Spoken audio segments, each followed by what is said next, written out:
Manchester United were chasing 3 trophies: the FA Cup, Premiership and the Champions League.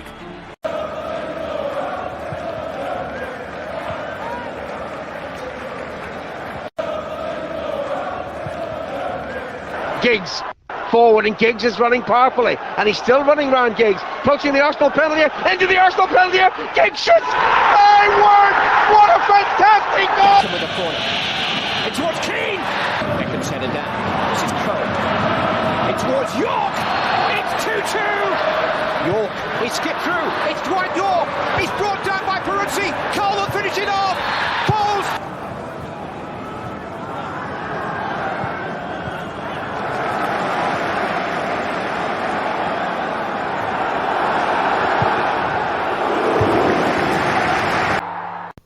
Will the 1999 Manchester United side remain the only English team to have ever won a treble?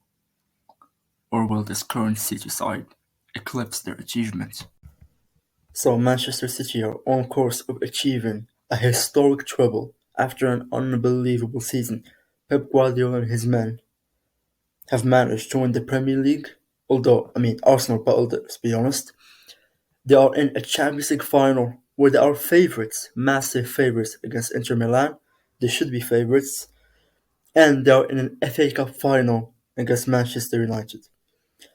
Premier League is done. Next final, FA Cup. Final after that, Champions League. Winners and still the champions of the land, Manchester City.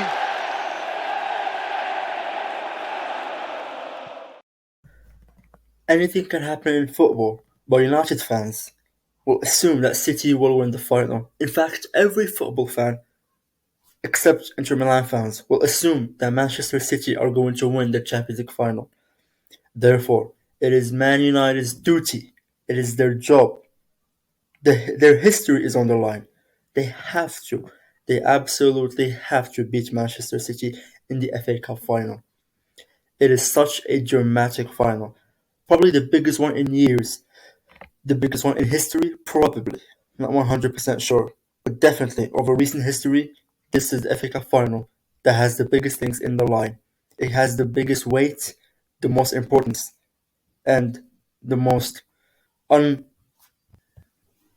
serious ramifications and consequences of the scoreline.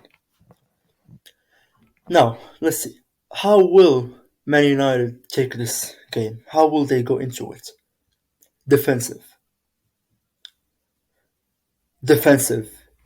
They have absolutely no choice. You play open, you concede. You have to play defensive. There's no Martinez. So it will be De Gea in goal. Hopefully, no blunders. I swear to God, if he puts a blunder, it is over. We are finished. Absolutely finished. But I trust De Gea for this game. We have to. We don't have anyone else, right? What, Tom Heaton? No way. Right back.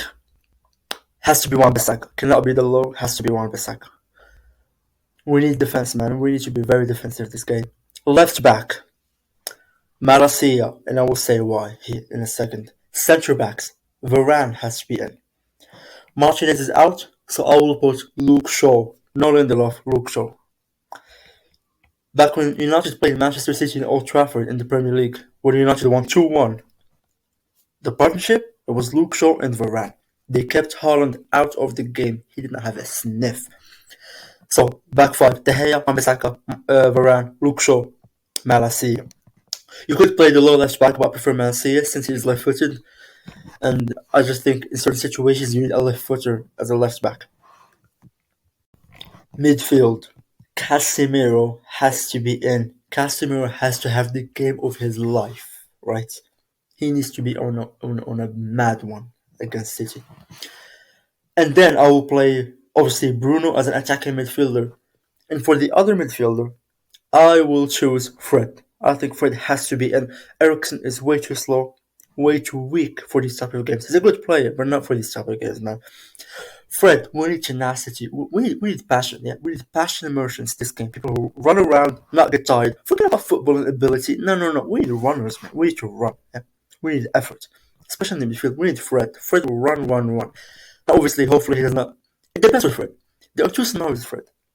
You either get a good threat. A good threat means he presses, decent passing, like the assist that he gave to Bruno Fernandes, that was a very good assist, and a good tackler. Then you get the Fred version 2. Fred runs around aimlessly, misplaces 80% of passes, and mistackles everything. I hope we get the first Fred, but it's 50-50. It's a gamble with Fred, but I'm willing to put the gamble. Because with Eriksen, there's no gamble. With Eriksen, you are guaranteed to lose the midfield battle, 100%.